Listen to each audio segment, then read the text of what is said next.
네, 오늘 하나님의 말씀은 고린도전서 15장입니다. 고린도전서 15장 50절부터 58절까지예요. 하나님의 말씀 받습니다. 형제들아, 내가 이것을 말하노니 혈과 육은 하나님 나라를 이어받을 수 없고 또한 썩은 것은 썩지 아니한 것을 유업으로 받지 못하느니라. 보라, 내가 너희에게 비밀을 말하노니 우리가 다 잠잘 것이 아니요 마지막 나팔에 순식간에 호련히 다 변화되리니, 나팔 소리가 나매 죽은 자들이 썩지 아니할 것으로 다시 살아나고 우리도 변화되리라. 이 썩을 것이 반드시 썩지 아니할 것이 있겠고 이 죽을 것이 죽지 아니함을 입으리로다. 이 썩을 것이 썩지 아니함을 입고 이 죽을 것이 죽지 아니함을 입을 때에는 사망을 삼키고 이기리라고 기록된 말씀이 이루어지리라. 사망아, 너의 승리가 어디 있느냐? 사망아, 내가 쏘는 것이 어디 있느냐? 사망이 쏘는 것은 죄요 죄의 권능은 율법이라. 우리 주 예수 그리스도로 말미암아 우리에게 승리를 주신 하나님께 감사하노니, 그러므로 내 사랑하는 형제들아, 견실하며 흔들리지 말고 항상 주의 일에 더욱 힘쓰는 자들이 되리라. 이는 너희가 수고가 주 안에서 헛되지 않은 줄 알미라. 아멘. 하나님의 말씀입니다. 혹시 여러분 앙코 없는 찐빵 먹어보신 적 있으세요? 끄떡이시네요. 그죠? 걸렸는데 이게 팥이 없어. 참 허무하죠. 혹시 소세지가 없는 핫도그는 드셔보셨나요? 지난주에 저희가 핫도그 먹었는데, 소세지가 없는 핫도그는 더 이상 핫도그라고 부를 수 없죠. 기독교 신앙에서 핵심적인 진리가 있습니다. 바로 예수님의 죽으심과 부활하심이에요.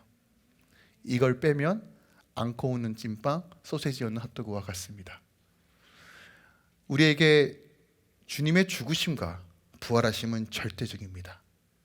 이것이 우리의 뿌리고 우리가 파운데이션입니다. 우리가 믿음으로 지탱할 수 있는 힘을 주고 인내하며 소망을 노래할 수 있는 가장 근원적인 힘이 예수의 죽으심과 부활하심입니다. 우리 신약성경을 좀 살펴보면요, 마태, 마가, 누가, 요한 이후에, 사도행전 이후에 이제 사도들의 편지들이 나옵니다. 에베소서, 로마서, 베드로 전후서부터 시작해가지고 요한 1서, 2서 이렇게 편지들이 나오는데, 그 내용을 살펴보면 핵심적인 주제는 딱 두 가지입니다. 예수의 죽음이 무슨 의미가 있는가, 그의 부활하심이 어떤 뜻이 있는가를 다 나누는 겁니다. 한번 생각해 보세요. 여러분이 요한이고 베드로예요. 그러면 남들은 모르는, 나만 알고 있는 이야기가 분명히 있을 겁니다. 그 이야기 자기 편지에 쓰고 싶지 않았을까요? 나만 알고 있어, 너희들은 모르지. 그런데 그런 내용 단 1도 없습니다. 예수님이 오병의 기적을 행했는지, 어떤 집에 가서 어떤 병자를 치유하셨는지, 나에게만 들었던 얘기는 무엇인지, 그런 얘기 1도 없고요. 그들이 증거한 건 예수의 죽으심과 부활하심입니다. 왜 그럴까요? 이것이 우리의 근거이기 때문에 그렇습니다. 만약에 우리 삶 가운데 주님의 죽으심과 부활하심을 제하면 우리는 참 헛짓하는 사람입니다. 세상 종교보다 더 못한 사람이에요. 세상은 자기가 누리고 하고 싶은 거 다 하면서 사는데, 우리는 그래도 예수 믿는다고, 그래도 경건이라고 말하면서도 여전히 주님의 죽음과 부활하심을 믿지 못하면 우린 참 헛사는 거예요. 세상이 예수님에 대한 죽음과 특히 부활에 대해서 참 논쟁이 많아요. 어떻게 죽은 자가 다시 살아나? 과학적으로, 또한 사상적으로, 여러 가지 것들로, 논리적으로 죽은 사람이 부활한다는 건 말도 안 되는 것이다 라고 우리를 자꾸 공격합니다. 그리고 이 세상은 알고 있어요. 우리가 주님을 향한 그 부활에 대한 믿음이 꺾이면 우리는 아무 힘도 발휘할 수 없다는 것을 세상은 알고 있습니다. 네, 여러분 기억합시다. 예수님의 죽으심과 부활하심은 역사적 사실이고 절대로 변하지 않는 진리입니다. 그 진리를 사수하고 붙드는 것이 능력입니다. 오늘날 우리의 못된 교회와 성도들이 자꾸 힘을 잃어가고 자꾸 상실되어지는 근본적인 이유는 바로 죽음의 부활하심을 믿지 않고 그냥 이론적으로만 알고 있기 때문입니다. 주님은 이게 머릿속으로만 이해하는 수준이 아니라 부활의 삶을 살도록 말씀하셨고 그렇게 할 수 있다라고 스스로 십자가에서 죽으시고 부활하셨습니다. 그러면 이게 무슨 의미가 있는지, 나에게 어떤 삶으로 인도하는지에 대한 분명한 그림들이 그려져야 합니다. 부활신앙이 우리 삶 가운데 자리 잡지 못하면 우리는 세상을 두려워할 수밖에 없습니다. 그럼 세상을 두려워하면 어떤 삶으로 변질될까요? 세상에 끌려다니는 삶을 살게 돼요. 그럼 세상에 끌려다니는 삶은 결국 내 욕망과 욕심을 채우기 위한 삶으로 변질될 수밖에 없어요. 그래서 부활신앙은 우리가 하나님의 자녀답게, 또한 다시 오실 주님을 준비하는 모든 그리스도인에게 절대적으로 필요한 가장 근본적인 진리이며 가장 근본적인 힘이 바로 부활이라는 거예요. 또한 부활신앙은 우리 삶에 있는 모든 문제에 답을 제시합니다. 이게 중요한 거예요. 여러분이 겪고 있는 크고 작은 일의 모든 문제에 답을 제시하는 것이 부활입니다. 성경에서 복음이라고 얘기하는 것이 무엇이에요? 주님의 죽으심과 부활입니다. 복음은 복된 소식이에요. 무엇으로부터 복된 소식입니까? 우리가 죽어서 하나님 날아가는 거? 그것도 복된 소식이죠. 하지만 여러분 살고 있는 크고 작은 일, 육적이고 정신적이고 관계, 가정에서 수많은 문제에서 구원을 누릴 수 있는 방법이 뭐라고요? 부활을 알고 깨닫고 살아가는 것이 해답이라는 것이에요. 주님께서 그래서 부활하셨고 이 부활을 우리에게 주셨다는 겁니다.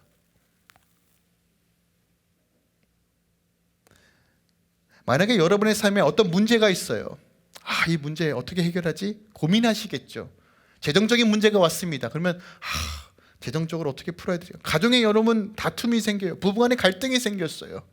그러면 그 문제를 해결하려고 하는 의지가 있다면 원인을 찾겠죠. 맞죠? 원인이 무엇이? 내가 혹시 말을 실수했나? 내가 반찬을 맛이 없다고 한 것 때문에 삐졌나? 여러 가지 원인들이 있을 거 아니에요. 원인들을. 그런데 여러분 진단을 잘못하면 어떤 일이 벌어져요? 잘못된 것을 행하겠죠. 오늘날 우리의 많은 부분에서 발생하는 수많은 문제의 근본적인 원인은 해결하지 않고 자꾸 겉으로 반창고를 붙이고 약을 바름으로써 그냥 이 순간만 봉합하고 넘어가자는 식으로 해결하는 일들이 너무 많습니다. 이것이 영적인 문제든 육적인 문제든 관계적인 문제든. 하지만 여러분 기억하세요. 본질적인 문제를 해결하지 않으면 그것은 더 큰 병으로 만듭니다. 그런데 복음은 이 근원적인 문제를 해결할 수 있다라고 성경은 말해요. 우리 삶 가운데 왜 문제가 발생할까요? 여러분 이런 고민 해보셨어요?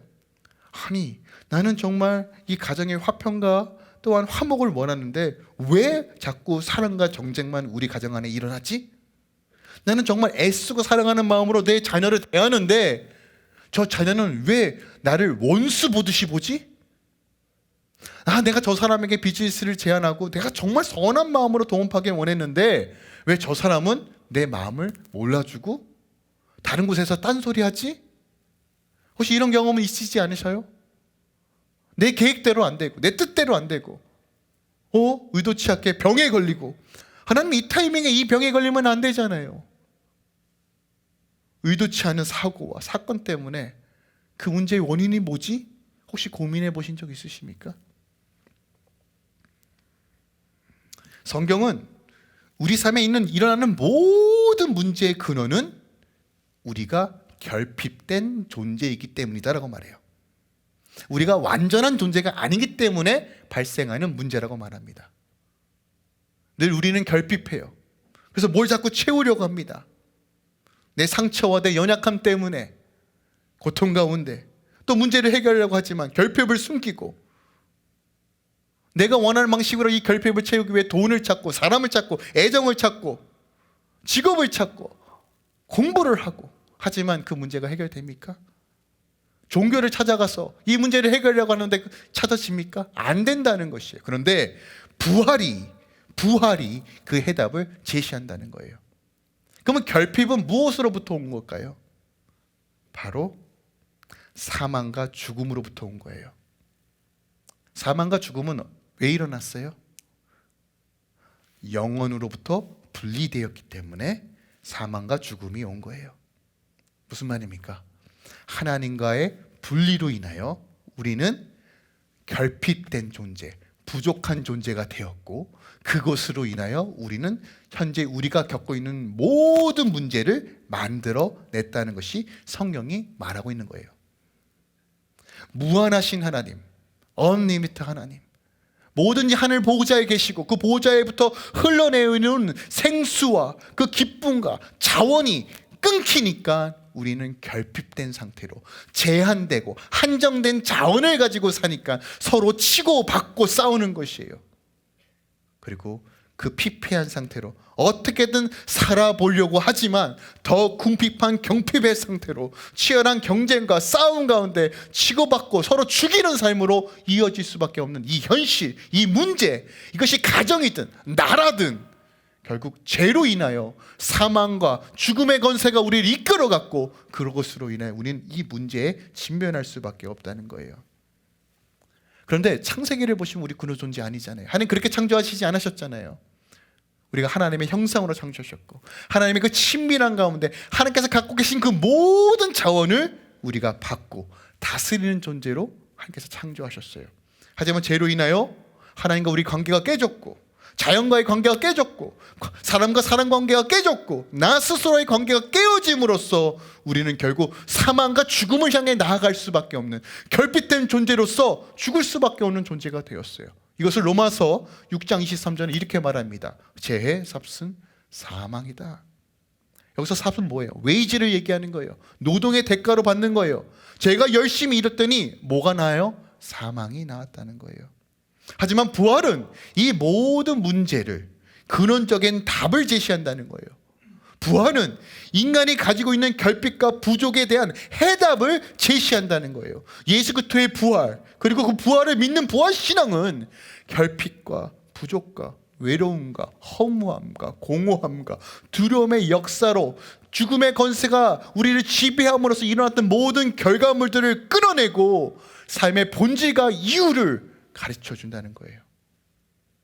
그런데 우리가 이 부활을 모른다, 부활의 삶을 살지 않는다, 우리만큼 불행한 사람이 어디 있습니까? 세상 사람들은 잘 살겠다고 주일날 일도 하고 비즈니스도 하고 흥청망청 사람들 만나면 술 먹고 관계 싸우면서 비즈니스 하는데, 우리는 부활의 하나님을 믿지도 않으면서 신앙생활하는 거 얼마나 고통스러우세요. 주님 말씀하시는 거예요. 내가 사망 권세 이기고 부활했다는 거예요. 말씀대로 내가 부활했다는 거예요. 그리고 그 주님과 연합하는 자에게 이 부활의 소망으로 살 수 있다라고 말씀하시는 거예요. 그래서 우리 안에 부활이 믿어지면, 우리 안에 부활 신앙이 생기면 가장 먼저 특징은 간이 배 밖으로 나와요. 담대함이 생겨요. 담대함이 생겨요. 마지막 때를 살아가는 우리에게 이 담대함이 필요하지 않습니까? 여러분, 이 담대함 필요하지 않아요? 여러분의 재정이 여러분의 삶을 흔드는 거 아니고, 여러분의 문제가 여러분의 삶을 좌지우지하는 게 아니라는 거예요. 우리가 이 부활신앙을 가지고 나아가면 승리할 수 있다는 것이 오늘 본문 말씀의 내용입니다. 당시 고린도 교회 상황은 정말 말 그대로 강아지 판 5분 전이었어요. 이렇게 생각하시면 돼요. 현존하고 있는 이 현대 교회의 모든 문제의 종합 세트가 고린도 교회였어요. 1장부터 어떤 말씀이 선포되냐면, 나는 바울파고, 나는 게바파고, 나는 아볼로파고, 나는 예수파, 서로 당파 짓고 싸우는 거예요. 우리 교회라면 나는 이수영 목사님파, 나는 오른팔, 왼팔, 너가 오른팔 아니야? 이 기집애야? 난 왼팔이다. 이거 사? 또 해가지고, 아니야, 목사님은 좀 그런 것 같으니까 난 사모님파. 그랬더니 무슨 사모님파야? 부격자가 짱이지. 이해되셨어요? 그런데 여기서 한술 더 뜨죠. 뭐냐면, 야, 나는 방언도 해. 야, 통변도 못하냐? 이거 사? 야, 나는 환상도 봐. 어머, 저리 가. 내가 더 뛰어나. 이걸로 치고받고 싸웁니다. 얼마나 음행했는데요. 성도들끼리 소송 겁니다. 이거 사, 내 거 사. 이건 내 거야, 내 거야. 아주 말도 못하는 교회였어요. 고린도 교회에 있었던 문제가 할렐루야 교회 하나만 더 져도 여기 진짜 난리가 났을 겁니다. 그 정도로 종합 세트인 교회였어요. 그런데 그런 것들은 부수적인 거예요. 핵심은 뭐냐면 15절에 보니까 바울이 뭐라고 얘기합니까? 부활을 믿지 않는 자들이 있다는 거예요. 기독교 신앙의 근간을 흔드는 부활은 없다라고 주장하는 사람들이 나타납니다. 아마도 사두개인들의 영향을 받은 자들과 또한 당시 플라톤 그 철학 이데올로기에서 육체의 부활을 부인하던 사람들이 있었던 것 같아요.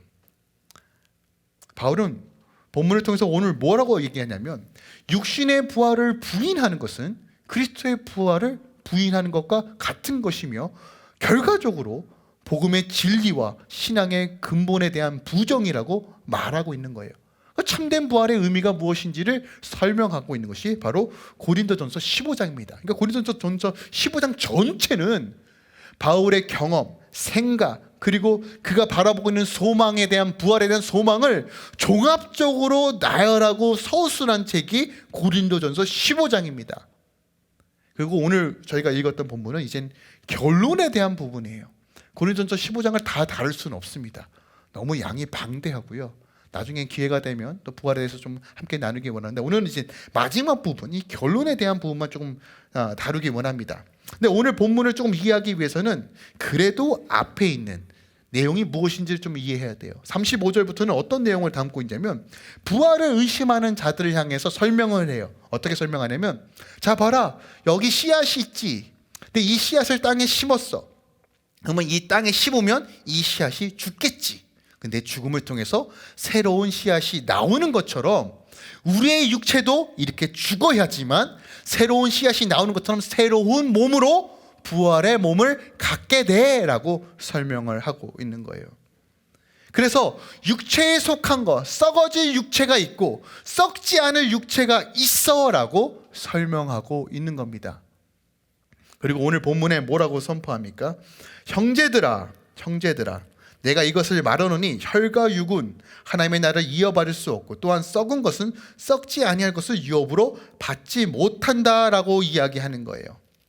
자, 바울이 뭐라고 설명하냐면 우리가 아담의 후손이기 때문에 아담은 근본적으로 육과 땅에 속한 자이기 때문에 그 후손은 우리가 썩어질 육에 속한 자이기 때문에 이 육체는 결국 썩어져 없어질 거야. 하지만 마지막 아담이신 예수부터는 영과 하늘에 속한 자이기 때문에 죽음의 죽으심과 부활, 그 부활과 함께 연합하는 자는 예수님처럼 부활의 몸을 가지고 함께 영원한 삶을 살 수 있다. 이런 자들만이 하늘의 유업을 받을 수 있다라고 설명하는 거예요. 그러니까 이렇게 생각하시면 돼요. 우리가 시간과 공간에 제한되어 있는 몸이 있고 시간과 공간을 초월할 몸이 있다라고 말하는 거예요. 근데 좀 어렵죠. 이게 왜 어려워요? 우린 본 적이 없어요. 우리 상관에 죽었다 돌아온 사람이 없잖아요. 그렇죠? 그래서 성경을 읽을 때 여러분 기억하세요. 하나님은 우리가 그래도 어느 부분들을 보여줌으로써 하나님께서 마지막 때를 준비할 수 있도록 우리에게 가르쳐 주세요. 특별히 오늘 본문은 마지막 때 주님께서 다시 오실 때 우리가 어떻게 부활의 몸을 입을 것인가에 대한 내용을 담고 있어요. 근데 주님께서 왜 확실하게 알려주면 좋은데 왜 이렇게 부분 우리가 알듯말듯한 말씀으로 알려주실까요? 너희들 내가 어떤 조각들을 알려줄 거야. 그러니까 이 조각들을 모아서 다 깊이 공부해서 부활이 뭔지 깨닫길 바라라고 주신 말씀일까요? 아니면 그래 하나님께서 이렇게 알려주셨으니까 그래 우리가 결국은 주님 다시 오시면 부활의 광채로 하나님의 유업을 얻을 존재가 되니까 그러면 지금 내가 어떻게 살아야 될까를 고민하며 풀어내길 원해서 이 말씀을 주신 걸까요? 하나님은 후자예요. 하나님께서 계시해 준 것만큼 우리가 알면 되는 겁니다. 근데 중요한 것은 하나님께서 약속하신 대로 이 세상은 이끌어갈 것입니다. 말씀하신 대로 부활하신 것처럼 말씀하신 대로 다시 오실 것입니다. 그렇다면 우리가 그것을 안다면, 그래, 우리의 삶이 죽음이 끝이 아니라, 그래, 씨앗이 죽는 것처럼 죽지만 이 씨앗이 죽음으로써 다시 한번 새싹이 나고 나무가 자라고 열매를 맺는 것처럼 하나님께서 우리가 새로운 몸으로 새롭게 하시겠구나. 이것을 믿는다면 지금 나는 부활의 삶을 바라보는 삶은 무엇일까를 고민하셔야 된다는 거예요. 오늘 본문에 보니까 51절에 이렇게 얘기합니다. 보라, 내가 너에게 비밀을 말하노니 우리가 다 잠잘 것이 아니요 마지막 나팔에 순식간에 홀요리 다 변화되리라 라고 말해요. 잠잘 것이라고 말합니다. 이건 데살로니가전서 4장 이하의 말씀이에요. 이미 이 세상에서 돌아가신 분들이 계시죠. 그분들은 지금 잠자는 자입니다. 죽었다고 말하지 않고 성경은 잠자라고 얘기해요. 그런데 주님께서 오셨을 때 그들이 먼저 부활하고, 데살로니가서 4장 이하이면 먼저 부활하고 주님이 오시는 그 날을 눈으로 목도하는 분들은 함께 호련히, 오늘 본문에 보니까 호련히 부활의 몸으로 바뀌어서 하나님 나라에 들어간다라고 말합니다. 이것을 영생의 부활에 참여한다라고 선포해요. 예수님께서 나팔 소리와 함께 오신다는 얘기는 마태복음 24장에도 기록되어 있고, 오늘 본문에도 기록되어 있고, 또한 요한계시록 7 나팔에도 기록되어 있고, 데살로니가전서 4장 13절 이하에도 기록되어 있는 거예요. 여러분 기억합시다. 주님께서 나팔을 불고 그 나팔 소리와 함께 오실 거예요. 근데 중요한 건 오늘 본문에 뭐라고 말합니까? 잠들어 있지 말라는 거예요. 혹시 여러분 중에 알람 소리 잘 못 듣고 그냥 계속 주무시는 분 계십니까? 아침에 일어나려고 알람을 맞췄는데 어머! 알람이 또 울리니까 빨리 끄고 자야지 하시는 분 계세요? 우리 보통 그렇지 않아요? 네, 기억하세요. 나팔 소리는 기가 막히게 들으셔야 돼요. 나팔 소리는 기가 막히게 들으셔야 돼요. 그러려면 어떻게 해야 돼요? 이 부활신앙을 가지고 있으셔야 돼요. 제가 무슨 말씀하는지 좀 이해가 되세요? 이 부활신앙은 절대적인 겁니다. 이 부활신앙이 없으면 우리가 깨어서 주님의 나팔 소리에 준비하지 못한다는 것이에요. 근데 그 나팔 소리가 울릴 때 우리가 함께 변화되어서 썩지 않을 몸을 입고 하나님 나라에 들어간다라고 오늘 53절까지 이야기합니다. 그렇다면 이 사실을 안다면, 그래, 마지막 때 우리가 죽는 것이 아니라, 그것이 끝이 아니라 지금은 죽음은 어떻게 보면 하나님 나라를 위한 과정이구나, 다시 오실 주님과 함께 그 영원한 나라에서 부활의 몸으로, 완전한 몸으로 함께 영원히 살 거라는 것을 아는 믿음은 어떤 삶으로 우리 삶을 인도할까요? 그것이 바로 54절 이하의 말씀이에요. 보세요. 이 썩을 것이 썩지 아니함을 입고 이 죽을 것이 죽지 아니함을 입을 때에는 사망을 삼키고 이기리라.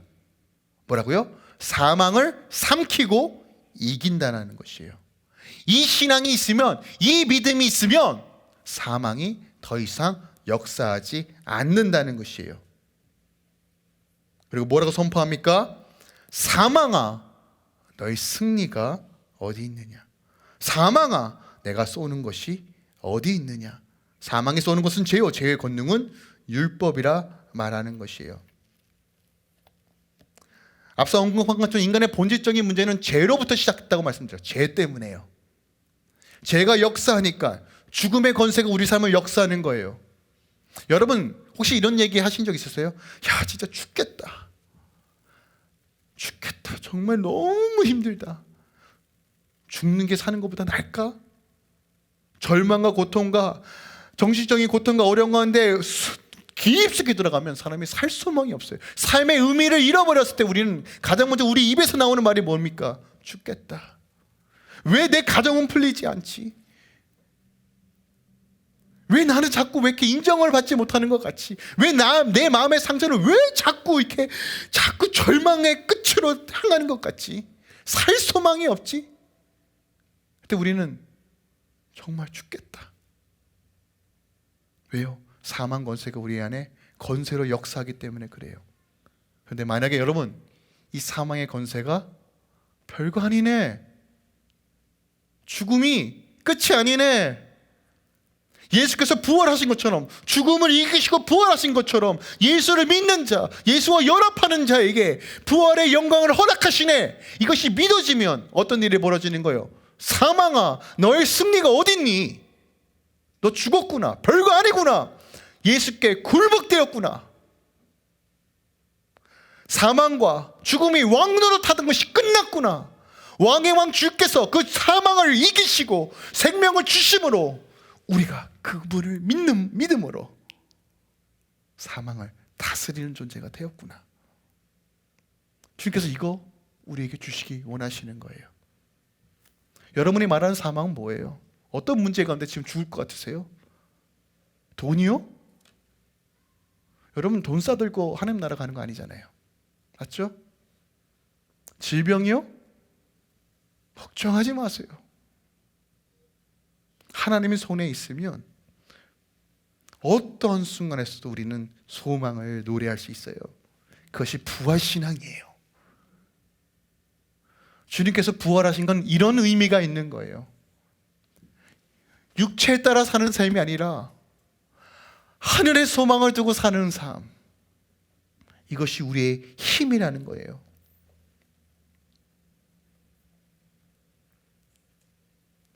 오늘 우리가 함께 믿음으로 좀 고백했으면 합니다.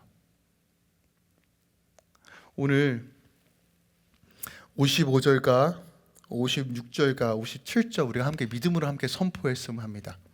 55절과 56절과 57절입니다. 함께 믿음으로 선포할까요? 시작. 사망아, 너의 승리가 어디 있느냐? 사망아, 내가 쏘는 것이 어디 있느냐? 사망이 쏘는 것은 죄요, 죄의 권능은 율법이라. 우리 주 예수 그리스도로 말미암아 우리에게 승리를 주신 하나님께 감사한다. 아멘. 승리를 이미 우리에게 허락해 주신 주님께 우리의 반응은 무엇입니까? 감사하는 거예요. 부활신앙을 갖는 건 감사하는 거예요. 이미 이루신 하나님, 지금 내 눈앞에 보이는 것은 수도 없이 죽어가는 것들, 죽음밖에 보이지 않고 망해져 보이는 이 현실 속에서도 이미 하나님께서 이것을 정복하셨고 이기셨기 때문에 우리는 감사를 선포하는 거예요. 감사를 선포하면 더 이상 사망의 권세가 우리를 침노할 수 없는 거예요. 왜 예수를 바라보는 것이 구원일까요? 왜 예수가 소망일까요? 여기에 있는 거예요. 그가 죽으셨고 내 죄를 담당하셨고 내 저주를 담당하셨고 가게로부터 흘러오는 모든 저주의 섭선을 끊으시고 내 질병과 내 어려움과 내 상처를 다 담당하시고 본인이 다 그 십자가에서 해결하시고 3일 만에 부활하심으로 새로운 육체를 입으시고 그 육체를 우리에게 주심으로 하나님 나라 그 영원한 유업을 누릴 수 있는 존재로 바꿔주신 하나님, 우리가 그 하나님을 바라볼 때 여전히 소망이 있는 거예요. 58절입니다. 그러므로 내 사랑하는 형제들아, 견실하며 흔들리지 마며 항상 주의 일에 더욱 힘쓰는 자가 되라라고 말합니다. 사망은 계속 여러분 삶을 쏠 거예요. 독침으로 쏜다는 의미와 같은 의미입니다. 여러분 삶 가운데 계속 너 낙심해, 절망해, 너 할 수 없어, 그거밖에 안 돼, 우리 자존과 우리 생각들 다 무너뜨릴 거예요. 환경과 상황 가운데 우리의 감정을 피폐하게 할 것이고 하나님 바라보지 못하도록 계속 우리를 압박해 올 거예요. 근데 여러분 그때마다 기억하세요. 사망아, 너의 승리가 어딨니? 다 예수께서 이기셨다예요. 이것을 믿음으로 선포하고 바라볼 때 우리는 다시 시작할 수 있는 거예요. 여러분, 오늘 본문에서 중요한 말을 합니다. 죽은 것을 죽었다 말하지 않고 잔다라고 말하는 거예요. 여러분 절대로 포기하지 마세요. 여러분의 삶을 내려놓지 마세요. 하나님 같이 바라보면 됩니다. 잔다라고 말하고 주님께서 이기셨다고 말할 때 우리는 그 능력으로 살아갈 수 있습니다. 할렐루야. 이 부활의 신앙으로 살아가시길 예수 그리스도로 축원드립니다.